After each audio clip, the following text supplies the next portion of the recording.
علی ان یحیی الموتى الم یکن نطفة من منی یمنی. اے انسان کیا تو یہ سمجھتا ہے کہ تجھے بغیر حساب و کتاب کی یوں ہی چھوڑ دیا جائے گا؟ ارے اپنے وجود پر، اپنے شریر پر، اپنے استعداد پر غور کر. کیا تو شروع میں منی کا قطرہ نہ تھا؟ کیا تو ایک حقیر پانی کی بوند نہ تھا جو تیری ماں کے پیٹ تک پہنچائی گئی، جو رحم مادر تک پہنچائی گئی؟ پھر اسی منی کے قطرے سے، اسی حقیر پانی کی بوند سے اللہ نے تیری ہڈیاں بنائی، اسی سے گوشت بنایا، پھر ہڈیوں میں گوشت ڈالا. اللہ نے تجھے پناہ سبا کر درست کیا.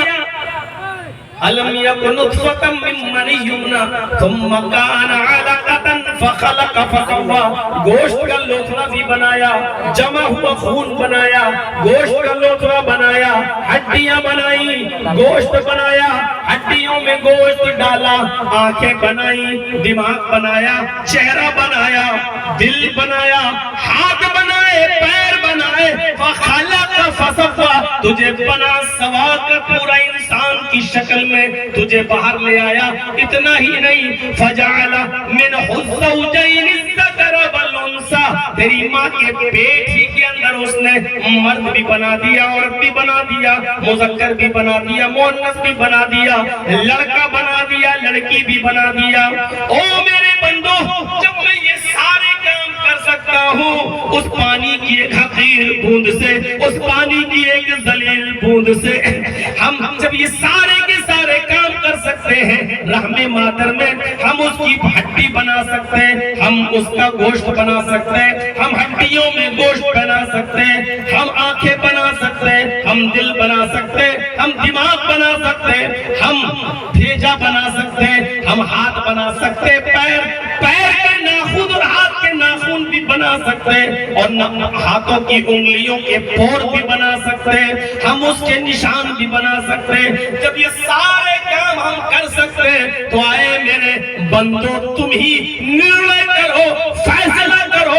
الیس ذالک بقادر علی ان یحیی الموتى. تو کیا وہ اللہ انسان کو اس کے مرنے کے بعد دوبارہ پیدا نہیں کر سکتا؟ کیا دوبارہ جیوت نہیں کر سکتا؟ کیا دوبارہ اس کو نہیں اٹھا سکتا؟ بقادر علی ان یحیی الموتى. کیا دوبارہ زندہ نہیں کر سکتا؟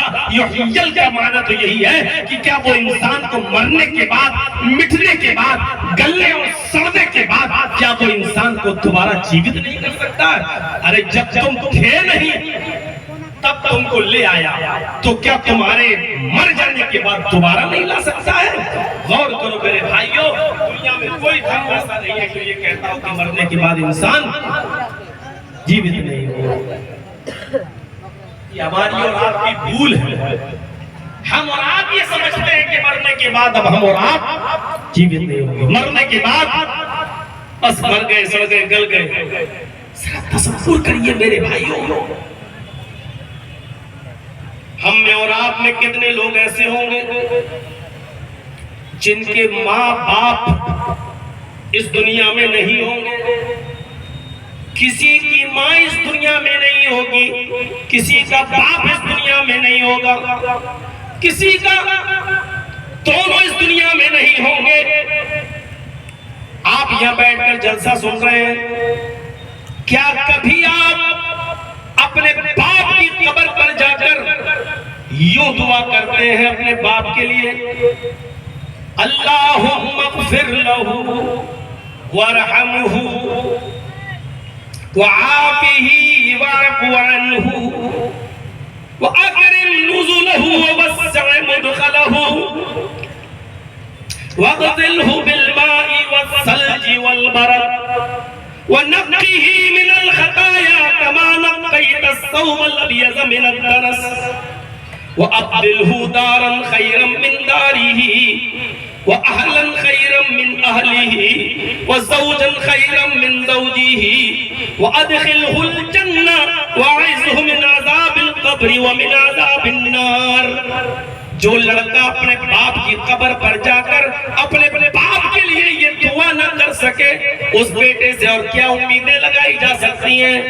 اور اس باپ سے جو یہاں زندہ ہے اور جو ان قریب 70 سال 80 سال کی عمریں پوری کر چکے ہیں، جن کے پیر قبروں میں لٹکے ہیں، کیا انہوں نے اپنی اولاد کو یہ دعائیں سکھائی ہیں کہ تمہارے مرنے کے بعد تمہاری اولاد قبر پر آ کر تمہارے لیے یہ دعا کر سکیں، یہ الفاظ ادا کر سکیں؟ میرے بھائیوں،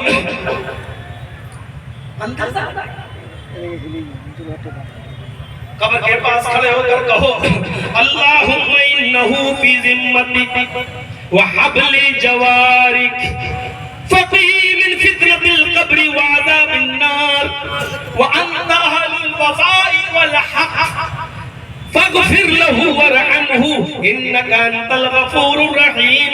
یہ دعائیں بتلا رہے ہیں محمد رسول اللہ صلی اللہ علیہ وسلم۔ کیا کبھی آپ نے یہ دعائیں کی ہیں؟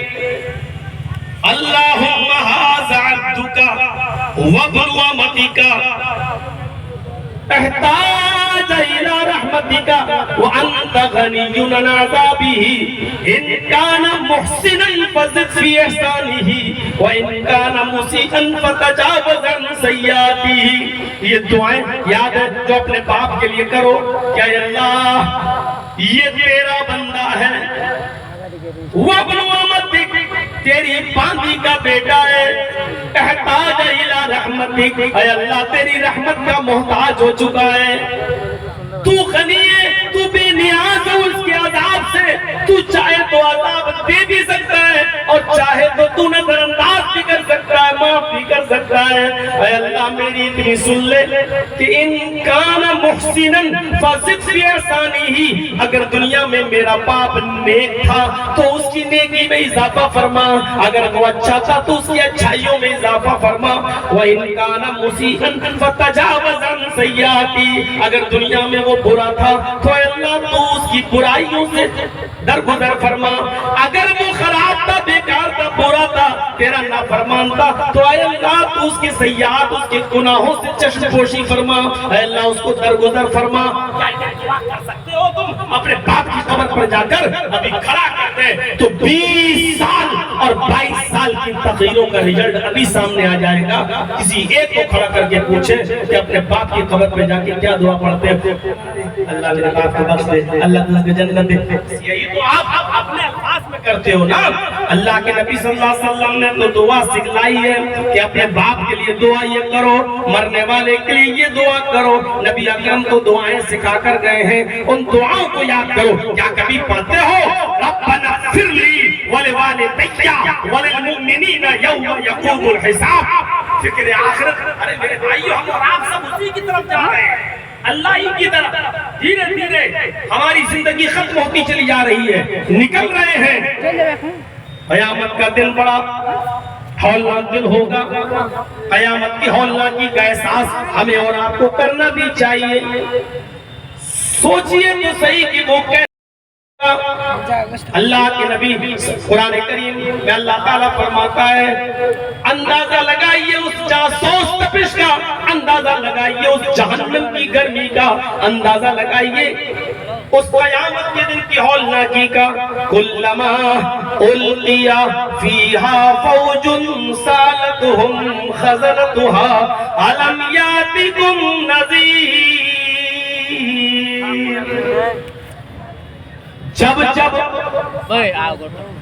جہنم کے اندر ایک گروہ کو ڈالا جائے گا، جب لایا جائے گا، کلما القی فیہا فوج، جب کسی گروہ کو، فوج کو جہنم کے قریب لایا جائے گا اور ڈالا جائے گا جہنم کے اندر، سالتہم خزنتہا، تو جہنم کے جو داروغہ ہیں، جہنم کی جو پولیس ہے، جہنم کے جو داروغہ ہیں، ان جہنمیوں سے پوچھیں گے الم یاتکم نذیر، کیا تمہارے پاس کوئی ڈرانے والا نہ آیا تھا؟ کیا تمہارے پاس کوئی اللہ کا رسول نہیں آیا تھا؟ کیا تمہیں اللہ کے عذاب سے کوئی ڈرانے کے لیے نہیں بھیجا گیا تھا؟ کیا تم نے اس کی باتوں کو نہیں سنا تھا؟ یا تمہارے پاس کوئی ڈرانے والا ہی نہیں آیا؟ یہ جہنم میں جلتے جائیں گے، کھالیں جھلستی لیکن چیختے ہوئے جنت کے داروغہ سے کہیں گے ہاں آیا قلنا بلا، آیا تھا، ایسا نہیں ہے، آیا تو تھا، فَكَذَّبْنَا وَقُلْنَا مَا نَزَّلَ اللَّهُ مِن شَيْءٍ إِنْ أَنْتُمْ إِلَّا فِي ضَلَالٍ کبیر۔ ہمارے پاس لانے والے تو آئے تھے، ہمارے پاس آئے تو تھے، لیکن ہم نے ان کی تکذیب کی، ہم نے ان کو جھٹلا دیا، ہم نے ان کی ایک بھی نہ مانی، ہم نے ان کو جھٹلایا، فَكَذَّبْنَا، ہم نے ان کو جھٹلا دیا، وَقُلْنَا، اور ہم نے ان سے کہہ دیا صاف صاف تم جھوٹ بولتے ہو، تم ڈرانے والے ہیں، مَا نَزَّلَ اللَّهُ مِن شَيْءٍ، اللہ نے میری طرف کچھ بھی نہیں اتارا، یعنی ہمیں ان باتوں کا یقین ہی نہیں تھا جو وہ کہتے تھے۔ ہم سوچتے تھے ارے ایسا بھی ہو سکتا ہے اس دنیا کے بعد بھی کوئی دنیا ہو، جنت بھی ملے جہنم بھی ملے، ایسا ہو سکتا ہے۔ ہم نے تو مرنے کے بعد سڑتے اور گلتے ہوئے لوگوں کو دیکھا یہ دوبارہ زندہ ہو، ہمیں ایسی ان چیزوں کا یقین ہی نہیں تھا۔ وہ چیخیں گے، چلائیں گے اور کہیں گے وَقَالُوا لَوْ كُنَّا نَسْمَعُ أَوْ نَعْقِلُ مَا كُنَّا فِي أَصْحَابِ السَّعِيرِ۔ اے جہنم کے داروغہ سنو، اے کاش کہ ہم نے سنا ہوتا، لَوْ كُنَّا نَسْمَعُ، ہم نے اپنے کانوں سے ان نبیوں کی، رسولوں کی، علماء کی باتوں کو سنا ہوتا، اور ناقل اور عقل سے کام لیا ہوتا، عقل و شعور سے کام لیا ہوتا، تو ما کننا فی اصحاب السعیر، تو آج ہم جہنم میں جلنے والوں میں سے نہ ہوتے، ہم جہنم میں جلنے والوں میں سے نہیں ہوتے۔ ہم نے عقل و شعور سے کام نہیں لیا، ہم نے سنا نہیں ان کی باتوں کو، ہم سن رہے ہیں لیکن ابھی یہاں سے نکلیں گے تو ہم ایک کان سے سنیں گے اور دوسرے کان سے نکال دیں گے، کوئی فرق نہیں پڑتا، ہماری صحت پر کوئی فرق نہیں پڑے۔ صبح فجر کی نماز میں ہماری مسجدیں بتا دیں گی کہ جرجیس صاحب نے تقریر کی، اس کا کتنا اثر پڑا۔ میڈیکل سائنس میں ایک بیماری ہے جس کا نام ڈائریا ہے، سنا ہے نا ڈائریا؟ ڈائریا جانتا کون سی بیماری ہوتی ہے؟ لوز موشن، پانی جیسی پتلی لیٹرین ہے، انسان جو بھی کھاتا ہے وہ ہضم ہی نہیں ہوتا، پیٹ کو لگتا ہی نہیں ہے، نہ خون بنتا ہے اس کا، نہ طاقت بنتی ہے، جو کھایا منہ سے وہی چیز پانی میں مل کر اندر جا کر لیٹرین کے راستے سے باہر، اس کو کہا جاتا ہے ڈائریا۔ منہ سے کھایا دوسرے راستے سے باہر، جو کھایا اس کا کوئی اثر ہی نہیں پڑ رہا آپ کی باڈی پر، کیونکہ نہ وہ طاقت دے رہا ہے، نہ وہ خون بنا رہا ہے، نہ آپ کے اندر انرجی پیدا کر رہا ہے، وہ چیز آپ کی باڈی میں لگی نہیں رہی ہے۔ 20 25 موشن آپ کو دن بھر میں ہو رہے ہیں، جو منہ کے راستے سے کھاتے ہیں اور لیٹرین کے راستے سے وہ چیز باہر ہو جائے، اس چیز کو میڈیکل سائنس کی زبان میں بولا جاتا ہے ڈائریا۔ یہ ڈائریا ہے، ایک راستے سے کھایا دوسرے راستے سے نکل گیا۔ ہمیں کانوں کا ڈائریا ہو گیا ہے، جو سنتے ہیں ایک کان سے اور دوسرے کان سے ہم اس کو نکال دیتے ہیں۔ جس طرح کھانے اور پینے اور طاقت کی چیزوں کا اثر ہماری باڈی، ہمارے دل، ہمارے پیٹ، ہمارے جسم پر نہیں ہوتا، اسی طریقے سے اتنی لمبی چوڑی جلسے، تقریریں اور کانفرنسوں کا اثر ہمارے شریر پر، ہمارے وجود پر نہیں ہوتا ہے، ہماری روح پر نہیں ہوتا ہے۔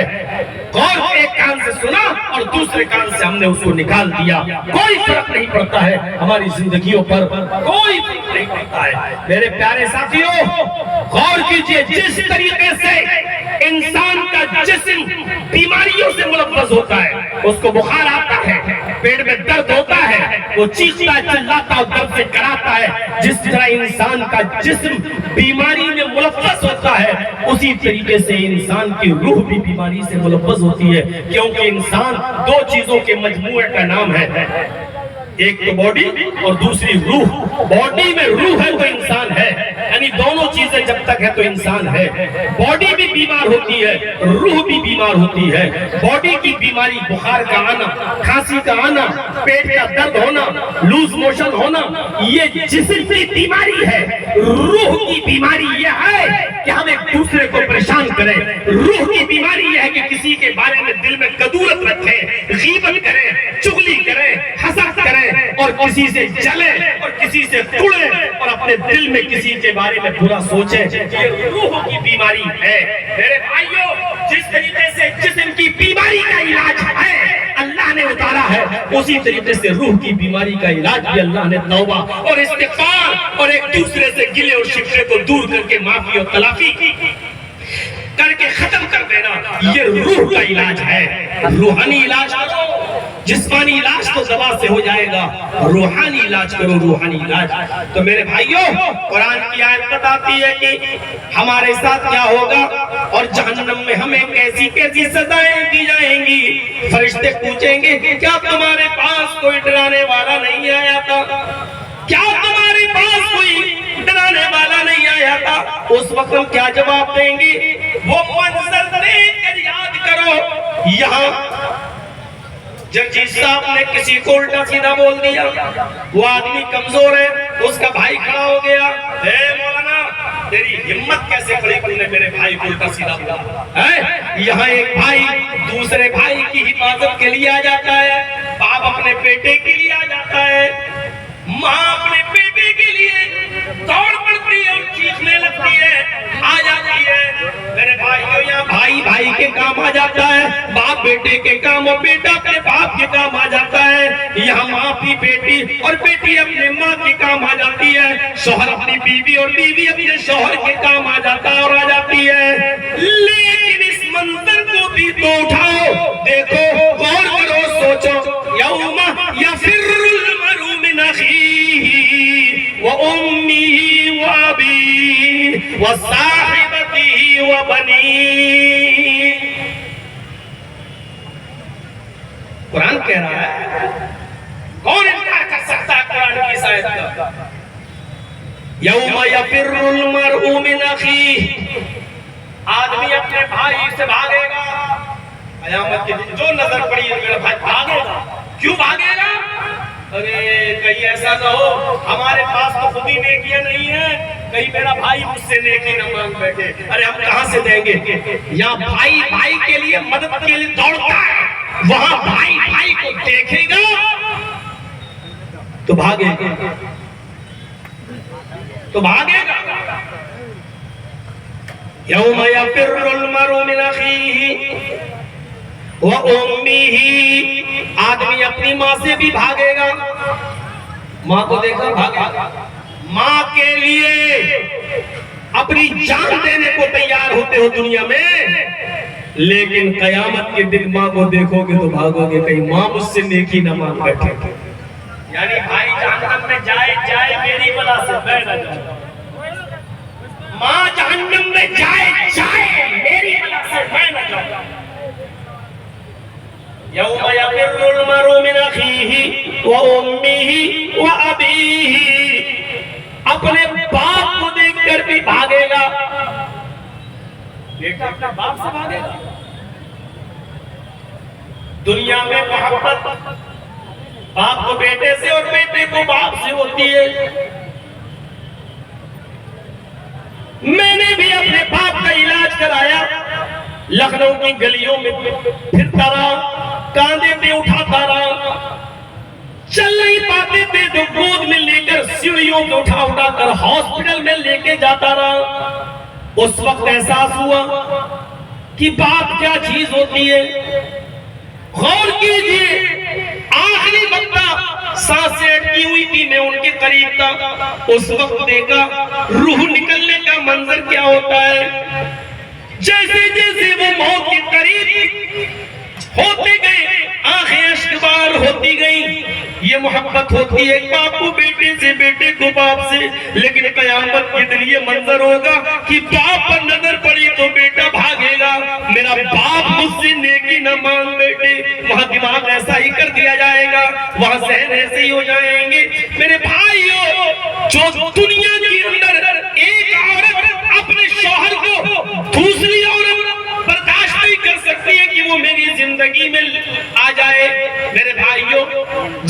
مرد کو وہاں 72 حوریں دی جائیں گی تو وہاں کی عورتوں کا اور دنیاوی بیوی کا حال ہی ہوگا کہ اس کو کوئی اعتراض نہیں ہوگا، کیونکہ وہاں ذہن ایسا ہی کر دیا جائے گا، کیونکہ وہاں جلن ختم ہو چکی ہوگی، حسد نام کی کوئی چیز نہیں ہوگی۔ میرے بھائیوں یہ چیز کا جذبہ ہی نہیں ہوگا، اس لیے اس کے دماغ میں ہوگا ہی نہیں کہ میرا شوہر میرے ہوتے ہوئے جنت کی کسی اور حور کے پاس جائے، کیونکہ یہ چیز وہاں ختم ہو چکی ہوگی۔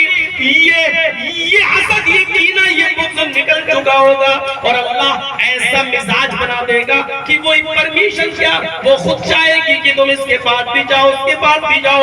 میرے بھائیوں ایسا ذہن ہوگا کہ جب باپ کو دیکھا جائے گا تو بیٹا اپنے باپ کو دیکھتے بھاگے گا۔ آج مجھ سے میرا باپ ایک نیکی نہ مانگ بیٹھے۔ ہاں اس منظر پر غور کرو، یوم یفر المرء من اخیہ وامہ وابیہ وصاحبتہ وبنیہ، لفظ صاحبتی پر غور کرو، اور وہ اس کی